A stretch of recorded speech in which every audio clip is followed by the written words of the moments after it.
rarely come at a time when things look so hopeless that the only possible solution is something incredible, something unbelievable. And our next story is a good example of just such a situation. On the afternoon of October 15th, 1993, John Willison climbed aboard his single-engine plane for a routine flight. He didn't know it at the time, but his life was about to change dramatically.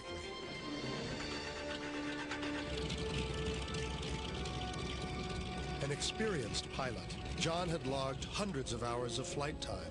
Today, he would be towing an advertising banner behind his plane. But when he flew the plane low enough to pick it up, he missed. Before he made a second pass, John banked the plane sharply to check that the cable wasn't tangled. By looking at the hook, I wasn't looking at what I was doing, and I pulled the stick back a little bit, and the nose kept climbing. The plane went into an accelerated stall. One look at the altimeter, and John knew that he was seconds away from plummeting to Earth. I knew if I had a stall, things were going to happen awful fast. He quickly tightened his shoulder harness, and that's when he experienced a series of events he will never forget. All of a sudden, I heard in my headset, "John, everything's going to be all right." And just a tremendous peace came over me. As I was headed toward the ground, all of a sudden, I see two people standing on the ground. And I thought, I don't want to hit anybody, and how did they get out here over on the east side of the airport on the grass? I thought they were people. And then just before I hit the ground, I hit right where they were standing, I realized that was celestial beings. That's when I realized that there was a presence there to catch my fall. And I actually hit the ground totally at peace. Eyewitnesses estimate that the plane crashed at more than 70 miles per hour. The impact ruptured the main fuel tank, and the aircraft immediately burst into flames.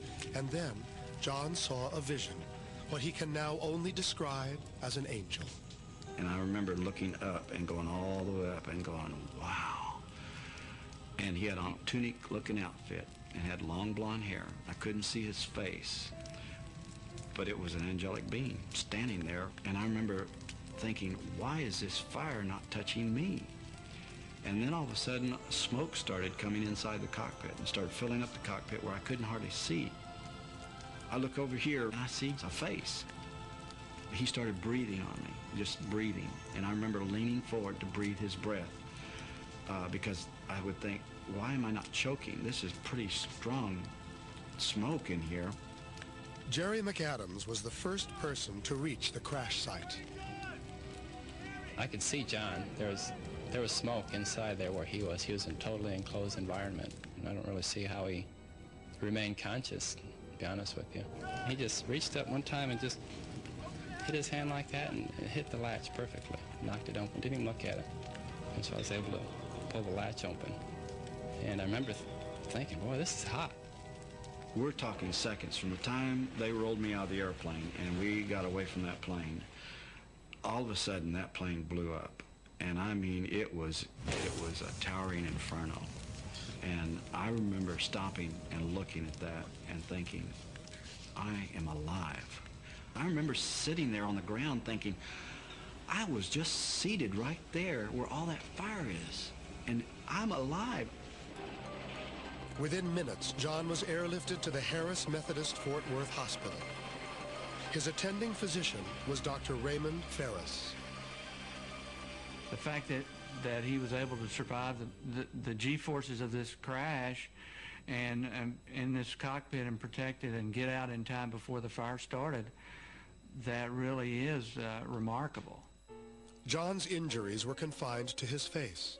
Amazingly, for as long as he had remained inside the burning plane, tests revealed that there was no smoke in his lungs or blood.